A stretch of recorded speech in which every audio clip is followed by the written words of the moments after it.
అంటే రేపు పొద్దున ఇటు టికెట్ రాకపోతే కాంగ్రెస్ పార్టీలో మళ్ళీ అటు తిరిగినా కూడా టికెట్ వచ్చే విధంగా ఉన్నదా లేకపోతే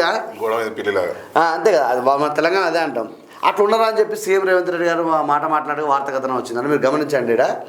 అంటే ఏం మాట్లాడతారంటే ఇప్పుడు ఇంకోటి ఏంటంటే కేసీఆర్ని ఏమనంటే అందరు కారణం అవుతారు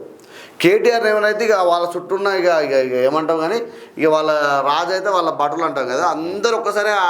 కారణమై అందరూ విరుచుకపడతారు ఇలా బాలకృష్ణ కూడా అందరూ మాట్లాడతారు కానీ ఇవాళ రేవంత్ రెడ్డి గారిని ఇష్టం వచ్చినట్టు తిట్టుకుంటా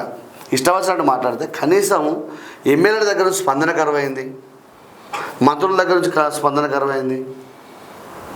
సపోర్ట్ ఇవ్వాలి కదా కంపల్సరీ సహచార మంత్రి ముఖ్యమంత్రి గారు సపోర్ట్ ఇవ్వాల్సిన అవసరం అయితే ఉంటుందా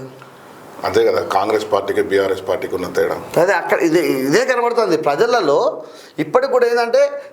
ఇప్పుడు కేసీఆర్ తర్వాత రేవంత్ రెడ్డి అని అధికారం ఇచ్చిళ్ళు వాస్తవానికి అదే నిజం ఇవాళ రేవంత్ రెడ్డి గారిని మరి తిడితే కనీసం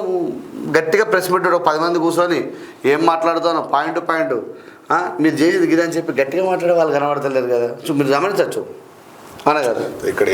పిసిసి అధ్యక్షుడు వచ్చిన తర్వాత కొంచెం ఈ మధ్యలో ప్రెస్ మీట్లు ఎక్కువ అవుతాయి చెప్పండి ఏదో చెప్తాను ఇక్కడ వీళ్ళు ఏమనుకుంటారు అంటే ఇక్కడ ఈ దేశానికి వీళ్ళే రాజులు వీళ్ళు ఇక్కడ ఢిల్లీ అనే ఇక్కడ ఒక రాజు ఉంటాడు ఢిల్లీలో ఇక్కడ ఏం చెప్పినా ఇక్కడ అట్నే అంటే వీళ్ళందరూ మేము ఒకటే కాకపోతే కొంచెం గ్రేడ్ 1లో ఉన్నాడు మేము గ్రేడ్ 2లో ఉన్నాం అదృష్టం కలిసి వచ్చి గ్రేడ్ 1 గ్రేడ్ 2లో మేము కూడా గ్రేడ్ 1 పోతాం అనుకుంటారు మేము కూడా గ్రేడ్ 1 కాకపోతే బై మిస్టేక్ ఆయనకు లక్కీ లాటరీ తగిలింది తప్ప ఏం లేదు ఇక్కడ మేము అందరం